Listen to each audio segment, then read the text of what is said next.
America's favorite uncle. Yeah, yeah, America's favorite uncle. Big facts. So let's get right into this. I want to know, what are your thoughts on the performance in the Super Bowl?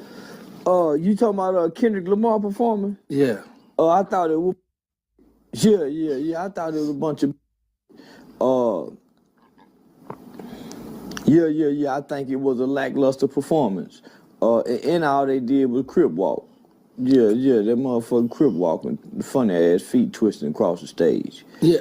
I thought that shit was stupid. Yeah, I was gonna ask you about that because a lot of people say it went over our head that it was a message in it, but I noticed Serena Williams was doing the crip walk as well. Drake X. Her sister was killed by the Crips, so for her to even be up there crip walking, I thought was not only distasteful, was disgraceful.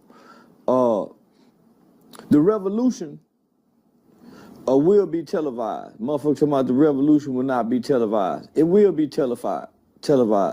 The revolution will not be funded. You're gonna be able to see the revolution on the television. So the revolution is watered down. Why do we have to look for symbolism performed on during the Super Bowl? The revolution have never gone through entertainers, for one. Let's get that clear. The revolution have never gone through entertainment. Our entertainers, whether it's a rapper, a singer, a boxer, they have never led the revolution. So why we gotta look for hidden messages? You see what I'm saying? And then if it's hidden messages, you don't think they had to get permission to put those messages in there? It's like during slavery. And get the slaves off on Sundays. They get the day off. Well, sometime during the holiday time, we'll let the slaves come to the front of the yard, in the front of the house, and play and dance and sing and bring entertainment for in his family while they sit on the porch and drink tea and lemonade. And the slave would be in the front yard entertaining. It's no difference. So those were just the slaves who let come perform in the front yard, in front of the front porch, homie. You ain't fit to come in front of Massa and him in front of his other slave master friends. You not fit to come. I got my friends here. Fiddler, you not fit to me in front of all of my friends. Fiddler. So you make sure they on their best behavior when they come up here. So that symbolism shit don't mean nothing, my nigga. The revolution have always been about bloodshed, my nigga. So nigga, that's that weak, timid, that's that weak FBA, the Foundation of Black Americans. Homie, you can't talk to your people through no motherfucking symbols. So what are your thoughts on Donald Trump showing up for the Super Bowl? He's always participated in the entertainment world. He's always been involved in big major boxing matches. That goes way back to the 80s. He's not no politician. People keep looking for the typical president who's been groomed as a politician. He's not a politician, homie. He's an American businessman. Okay. He's an American businessman. Not only is he just so happened to be the commander-in-chief, he also have a brand to push, so he pushing his brand at the same time. So I thought it shows that he's connected to the American people. Okay, there's a big internet riffraff between 50 Cent and Big Meech. My question to you is, do you think 50 should have endorsed Big Meech when he first come home, now that they got this drama going on? I think it's been all business with 50. I think his relationship with Lil Meech, the Flannery family, the BMF series, I think it's been all business. 50 have helped Lil Meech and his family make a lot of money. And from what I read, from what I read from one of 50's posts, he's helped him make well over $5 million. Just as much as he's helped them make over $5 million, 50 have also grossed and made some money off, the dealings with Little Meech and Big Meech in their story. So let me just say this. Business is business. If you do something that's bad for the business, then that's what that is. For a moment, I was saying, man, 50 wrong, and that's just initially what I had said. But when I sat down and really just analyzed it and looked at it, I'm kind of with 50. The only thing I disagree with is how can you call the man a snitch and it ain't no paperwork? So speaking of the paperwork situation, do you think Tammy Cowan should speak up to clear up everything? Just from a little bit that I've read upon, when Tammy Cowan took the stand in the federal case, she said that she didn't do this, that Meech had nothing to do with her working and cooperating with the FBI. Okay. And those are court documents. So I'm saying, homie, when did the streets, homie? I thought you had to have paperwork on it, homie. Now you gotta in jail saying, man, Meech put me here, but the broad, Tammy is, initially said otherwise. So for 50 to have this knowledge and this information already, and when Meech get out of jail, he still embraced Meech and he still put the story out there. It let me know that this was a business decision. Now I could be wrong, but it let me know that 50 is operating from a business decision. Little Meech probably bonded with 50 throughout this process. See him as a father figure, uncle type figure, and probably develop some genuine, some genuine feelings. Big brother, little brother, big aunt. From his interactions and engagements with him. So it probably became more personal for Little Meech. It probably became more personal. At the same time, it's business with 50. So Meech come home. Man, my biggest advice to Meech, not that he should have listened or would have listened or probably heard it, but man, he should have stayed off the internet. He should have did just what Young Thug is doing. Don't appear on the internet until it's don't just stay off the internet. So he come home and get involved with Rick Ross. Shit, that's personal with 50. So what are your thoughts on 50 is calling on Lil Baby and a few of the rappers to not go, but Boosie have spoke out and said he not boycotting. He said he gave his word to 50, he's going to show up.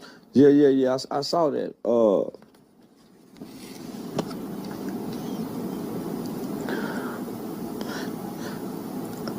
They pick and choose. Not that I'm saying, Meech is a snitch or anything like that. But man, they pick and choose who they want to put the snitch jacket on and who they want it to apply to. So that's why I say, man, all that shit, homie.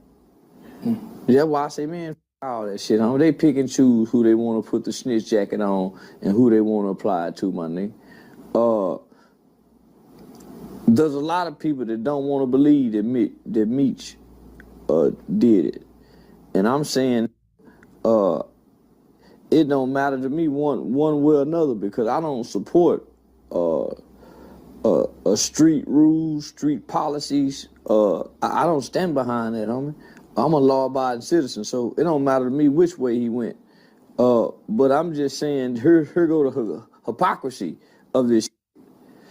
First, you talk that street And from what I understand, in the streets or even in the federal prison system, you have to have paperwork and documentations to show.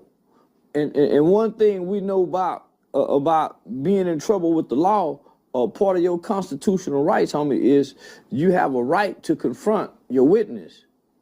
You have a right to know who telling on you, who done said something about you. So I'm saying, man, motherfuckers done went out speculation.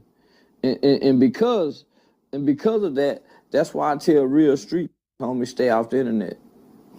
If you're a real street homie, stay off the internet, my nigga. Don't get caught up into this. If you had a chance to support Meech party to get together, would you go?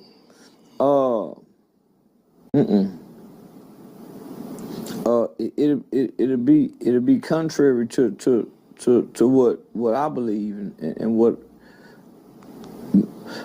I don't believe you're supposed to celebrate it coming home from prison. I don't believe that. My mama gave my brother a welcome home party, but in my mind, you ain't supposed to celebrate no coming home from prison.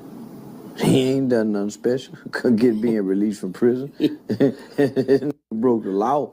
Hell nah, nigga. Supposed to celebrate a nigga who ain't never been to prison. So, yeah, you supposed to celebrate that nigga, homie. But the nigga done been to, man, give a yeah, if he was a real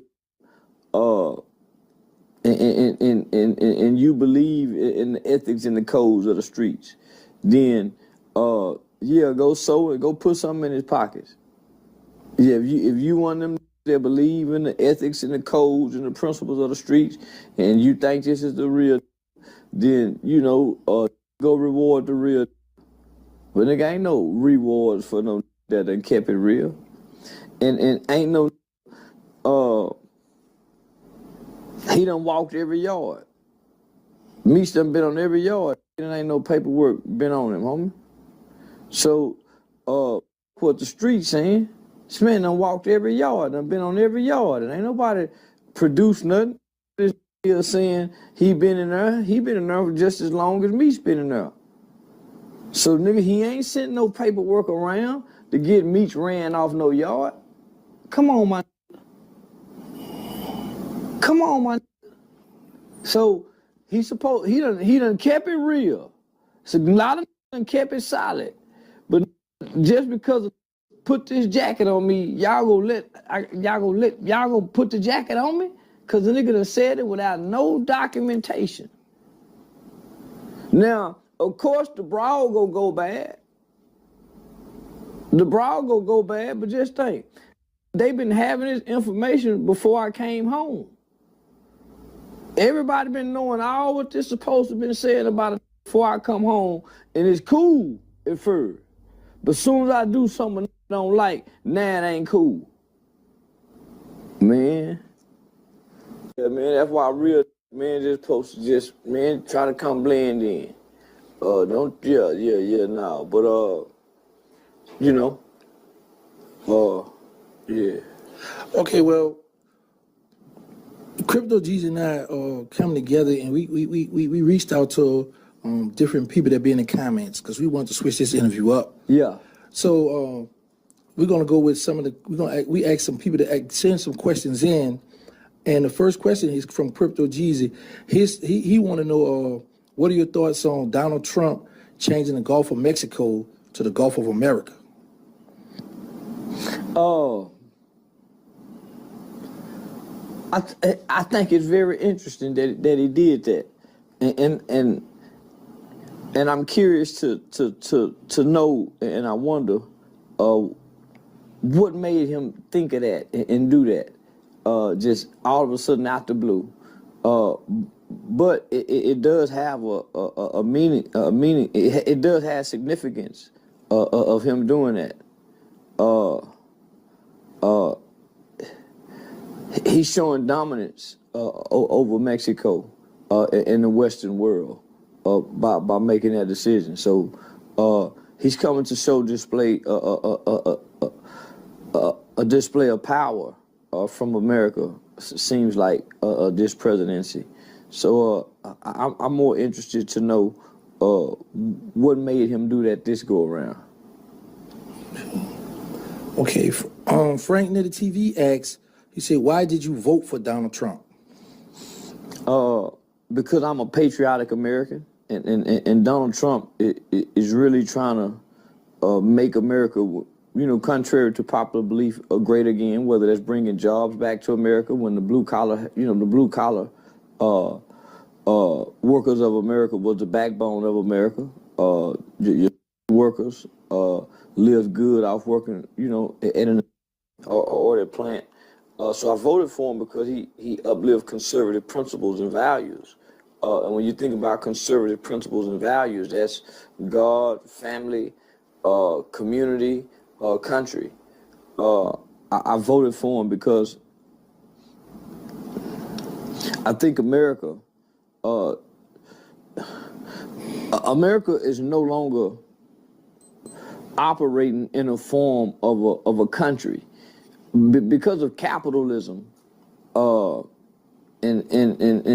too many other foreign interests, America operates as a business. That's why major corporations spend a lot of money and invest a lot of money into lobbying, to persuading lobbyists to go out to have different laws and things changed and made in this country. And Trump is and not anti-government, but he's anti-bureaucracy, and bureaucracy is really what hurts the American people. So that's why you see him now with Elon Musk and his Dodge agency that they've created to go audit our government, and they're finding all kind of shit, homie. So it's the bureaucracy. So it's not really necessarily the American government. It's the bureaucratic agencies and things that get into place that really hurts and exploit the American people. So I voted for him because he's totally against that, and he really have a plan to bring jobs and to restore America back to being strong within the world again. Okay. His next question is, what tactics did you use to become an internet star? Controversy, shock jocking,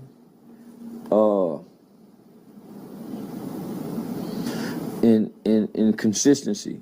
So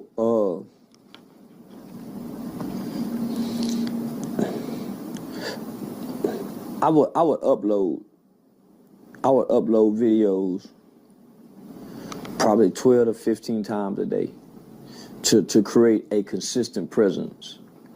Kind of like the news cycle. So the news drop in the morning, it's gonna come back around midday, it's gonna come back around about 3 o'clock to give you a little brief update about something. Then it's gonna bring you the 5 o'clock news. From 5, then about 7 to about 7. It's gonna give you some Hollywood celebrity entertainment news. Come back around about 10 o'clock. You got the 10 o'clock news. So I wanted to have.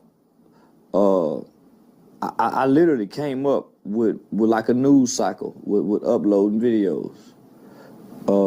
Except I would do it three times in the morning, 3 times in the afternoon, 3 times, just to create a consistent presence online.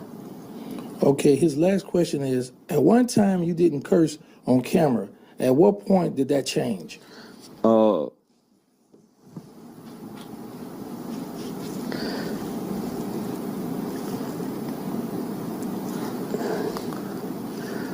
When I start working directly off in the hood with the Project Babies. Yeah, when I first started directly working in the hood with the Project Babies, I was already somewhat I'm gonna say financially frustrated. I was already somewhat financially frustrated, but when I started working directly off in Stop 6, in the hood, everything around me was cussing. Say, bitch ass nigga, say what's... So everything around me was cussing. I started taking on and inheriting the frustrations of the environment, of the community.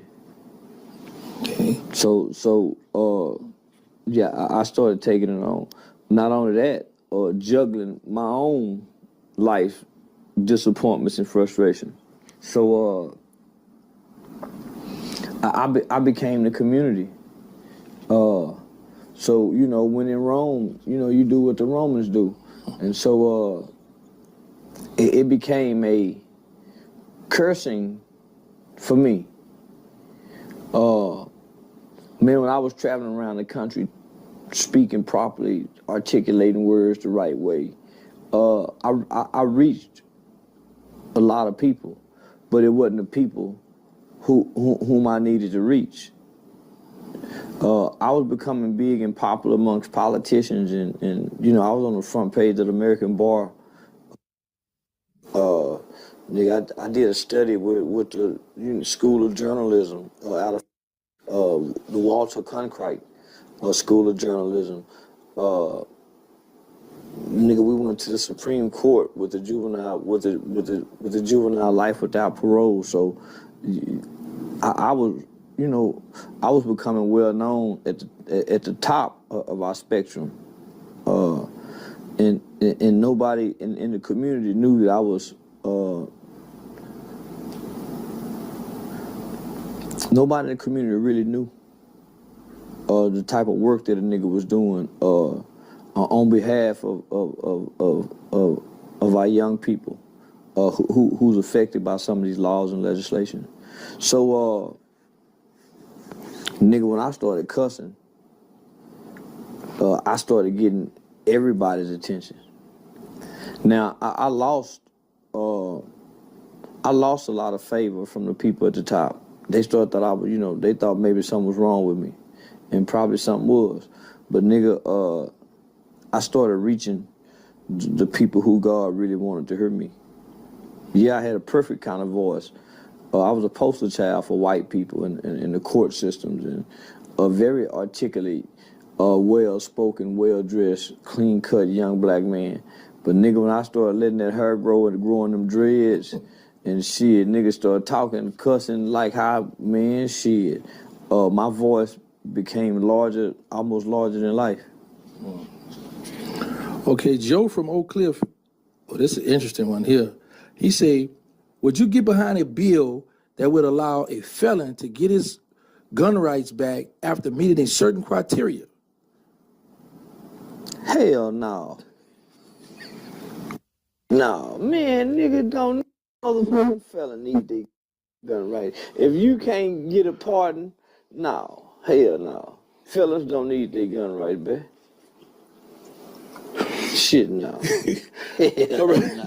Keep that motherfucking felony possession of a firearm law held above their head. Keep their ass in line. No. And already been proven they can't be trusted with gun rights. Hell no. So Sam asks, when he got a financial question, he say, do you have any rules you go by when it comes to finances?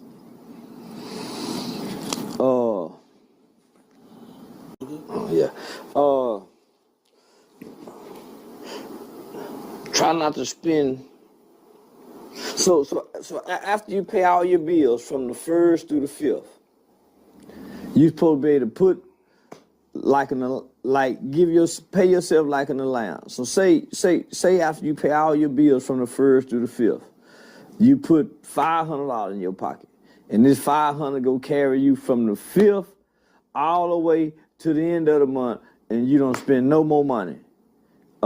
That's how I figured out how to try to save a lot of money.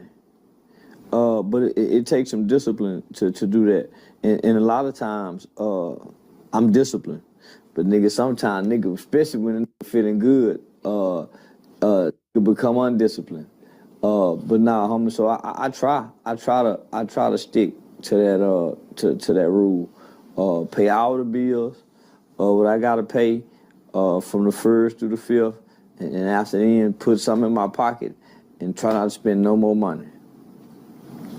Okay, his next one is overcoming handicaps. He said, did you ever get teased for your eye? Yeah, I did, and I used to hit a nigga in his mouth for teasing me.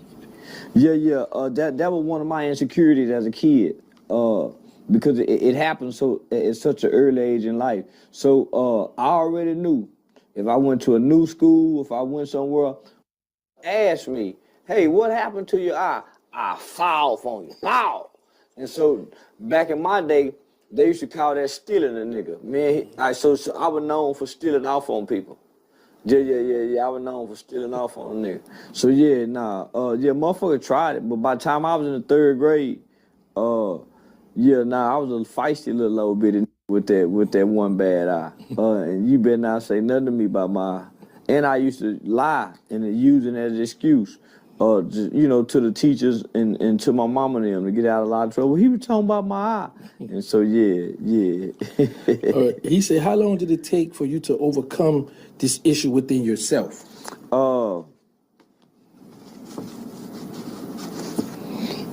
It took a while. So I'm trying to figure out, let me see. Probably mid-20s. Yeah, probably mid-20s. Because I was always popular with the girls in school. So from elementary, junior high, I was always popular with the girls. Even in the boys' home. We had girls in the boys' home. So, so amongst 300 and some boys, I think we had maybe 30 girls. And nigga stood out to the girls amongst 300 and some boys. So nigga, I was always a confident kid that secretly had an insecurity about his eye. But it wasn't until I was in my mid-20s, homie. I had ended up messing with this chick. Her name was Tanika. And nigga, she probably was the baddest thing at the University of Arkansas during them late 90s, 2000. She was the president of the Delta Sigma sorority. And so nigga, when I got Tanika, and she was a grown little college little lady out of Little Rock. So when me and Tanika started messing with each other, nigga, she helped me overcome that. Yeah, nigga, yeah. Okay, Shout out to Tanika. What would you say to others that experience handicaps to help them overcome their plot? Well, let me just say this. I credit my mother. Because when I first lost my eye, my mama never treated me like I was handicapped. So I've been operating as if I had two eyes. So I would play basketball, wouldn't have no goggles on, play tackle football. So my mother never made me feel like I had a handicap. So I always operated as if I had two eyes. So I would injure myself doing a lot of shit because nigga, you ain't got two eyes to be doing that. So in my mind, homie, I never seen myself as being disabled because it never prevented me or never stopped me. It hindered me, but it didn't prevent or stop me from doing it. So I would tell other handicapped people is when you lose one ability, you get a superpower and another ability. You just got to figure out what it is. A completely blind person got some superpowers. I mean, they can hear some shit, they can sense some shit. A deaf person, a motherfucker with no legs, got some powers in their arms and it can do some things that nigga you can't even imagine of doing. So just because you have a disability, you just weak in that area. But there's another area that you have been super heightened and strengthened in. and so yeah, use that to your advantage. Okay. Danielle, aka Dan Yeezy. She said, first, I want to thank you for being one of the first ones to come out to say the truth about what happened to Nipsey Hussle. All right, Yeah, they talking about it now. I just heard, and I didn't mean to cut you No, off. go ahead, go ahead. I just heard Loose Cannon them on, talking about it, giving a detailed account about what happened on somebody's platform this morning. Him and Whack 100. Okay, she said she wanted to know your thought on. She wanted to know what you thought about the current court proceedings, and do you think that Nipsey Hussle's daughter will ever be returned to her mom, or will she remain with Black Sam? Man, that's somebody that knows something. That's somebody that knows something. Because what do I think about the current court proceedings?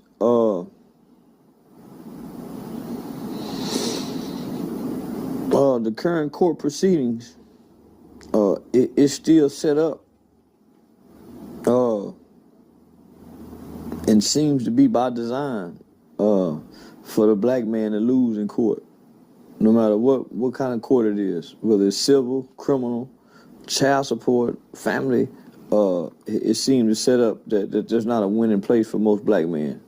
So my advice is try to stay out of court, brothers. Yeah, no matter what, guys, try to stay out of court.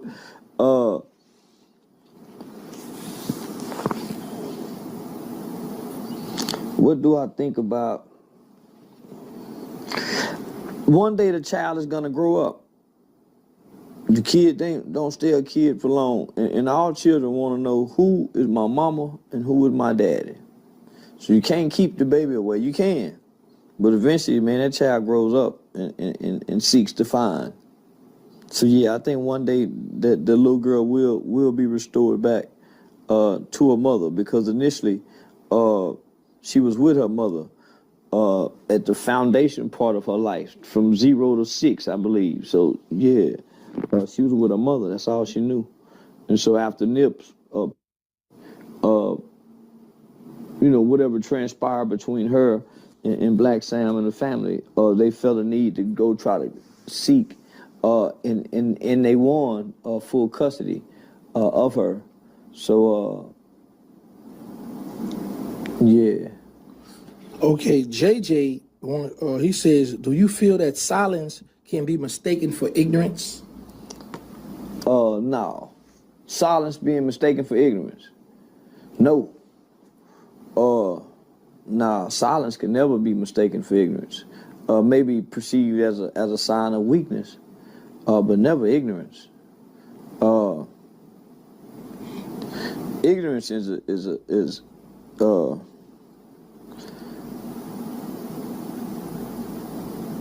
I don't think you can mistake ignorance. Yeah, truth be told, I don't think you can mistake ignorance. Ignorance is just not knowing. Motherfucker don't know and acting like they know. So to be silenced, nah, I don't think you can mistake that for ignorance. Okay, what about calmness mistaken for weakness? Calmness mistaken for weakness.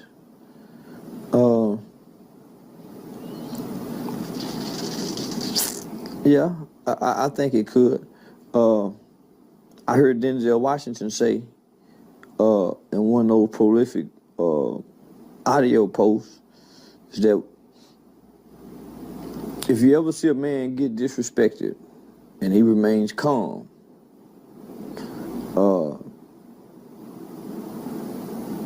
and he doesn't react, he's silent, that is the man you should fear. A man who can be disrespected and remain calm. Calm is a sign of patience.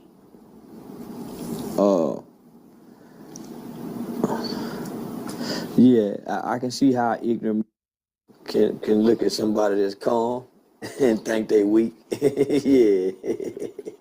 So yeah, I can see how they can be misperceived. Okay, he said, do you feel like you're the smartest and most intelligent person from Fort Worth? Nah, hell no. I got an old man that teach me. I got an old man that teach me. And not only that, man, you got some scholars, you got some brilliant minds, some that does architect. Nah, I'm just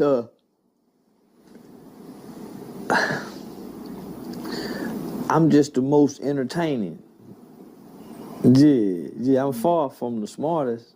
I'm just one of the most entertaining people, by way of the internet. Yeah, you take the internet away, then yeah, I'm just Charleston. Man, that was a very good answer. This is last question. I like this one. I could have answered this one for him though. He said, all right, Malcolm X Boulevard and Martin Luther King Boulevard usually are in the worst part of the cities. Would you want Charleston White Boulevard on the black side of town or the white side? The white side, nigga. Don't put me over there unless you turn into a hoe stroll. Yeah, now. You got Charleston White Boulevard where them hoes walking up and down that motherfucker, click-clacking, them hoes selling, and ain't nobody kind of bother them. Now, if you turn me into a hoe stroll, but man, don't turn me down where them selling dope and they go rob you down there. You call one to go get broke because they go try to break into your car. No, don't do me like that. Yeah, now put me downtown white folk. If not, turn me into a hoe stroll. Okay. Yeah, where some hoes can get some money off the blade. All right, we got Nidra, this Crypto G, the BFF. She from Houston. Well, she live in Houston. She say, why do you hold women more accountable than men? I don't. If you ever heard me speak, I always say the black man is the one to blame. I don't hold women more accountable because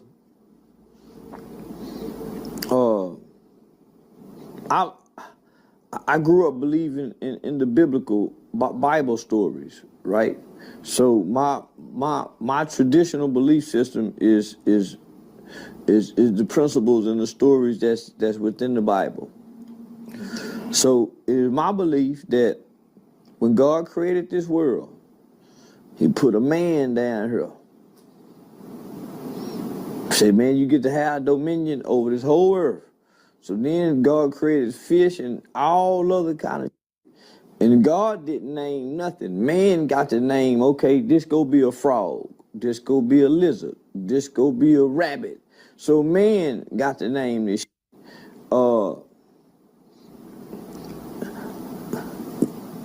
God spoke to the man. He told the man, okay, nigga, listen.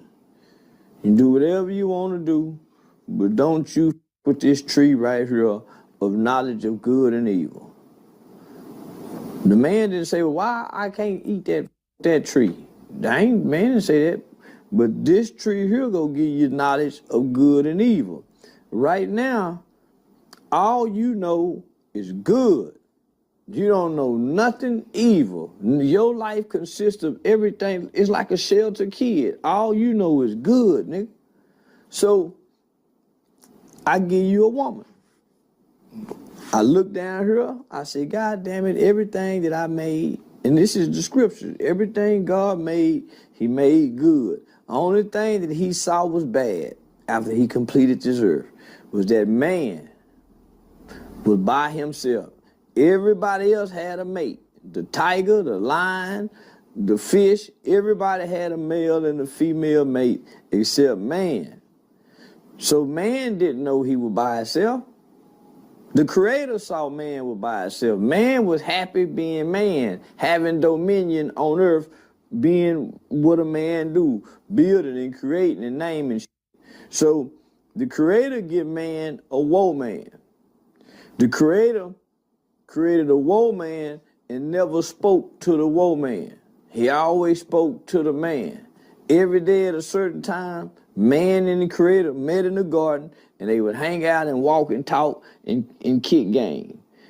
The Creator never spoke to the woe man. So I don't blame the woe man for nothing. The woe man just putting out what the man done put into her. That's why a lot of these just some like that, because they been with some up ass. So I blame the man. I'm just a little bit more harder on today's woe man because they got access at the boy. And they the ones raising the boy to be up how the boy is. They the one raising the killers. Yeah. Nigga, you don't hear no song say I hate my baby mama. It's my baby daddy. I hate my baby daddy. So now, and then I understand that the woe man is the first teacher, not the man. The woe man is the first teacher. So if you look out into the communities and you see what's wrong with our community, it ain't that the man is raising the boy. It's the woe man is raising what we seeing today. So but I don't blame the woman. Oh, she want to know, will you ever change your delivery towards people? No, because when I didn't talk like this, I was ignored. So there's no way that you can enjoy. That's why you don't see too many speeches online. Because in our culture, if you're not cussing, man, you don't hear no, even on the radio.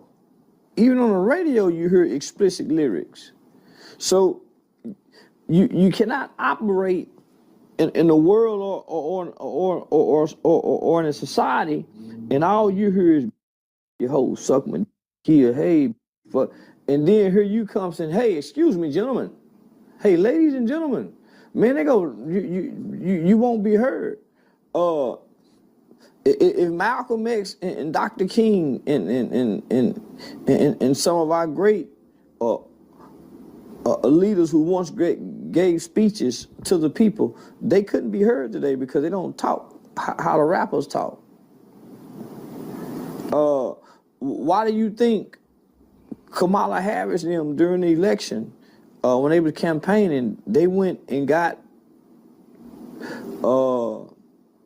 people who use explicit lyrics in their messaging, rather than people who speak with proper articulation? So now I would never change my delivery. My delivery only changes when my audience change.